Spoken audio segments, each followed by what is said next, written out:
Hello అందరికీ, ఈరోజు నేను మా పిల్లల కోసం మైదా యూస్ చేయకుండా ఓన్లీ సూజీ రవ్వ యూస్ చేసి కేక్ చేస్తున్నాను.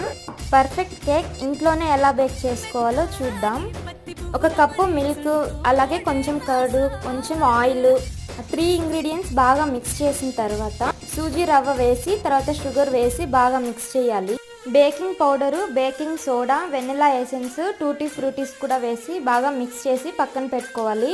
ఒక 20 మినిట్స్. ఇంట్లో ఉండే గిన్నెల్లోనే మనం ఎలా చేసుకోవచ్చు అనేది ఇప్పుడు నేను చూపిస్తున్నాను. కేక్ ట్రే యూస్ చేయకుండా, అందులో బటర్ పేపర్ కూడా యూస్ చేయకుండా నార్మల్ గిన్నెలోనే ఆ కేక్ బ్యాటర్ అనేది పోసి నేను బేక్ చేశాను. చూడండి, కేక్ పర్ఫెక్ట్గా రెడీ అయిపోయింది. ఇంట్లోనే మైదా వాడకుండా పిల్లలకి ఎంతో ఇష్టమైన కేక్ రెడీ అయిపోయింది. మా పిల్లలు అయితే చాలా ఇష్టంగా తిన్నారు. మీకు కానీ కేక్ నచ్చితే సబ్స్క్రైబ్ చేసి లైక్ చేయండి.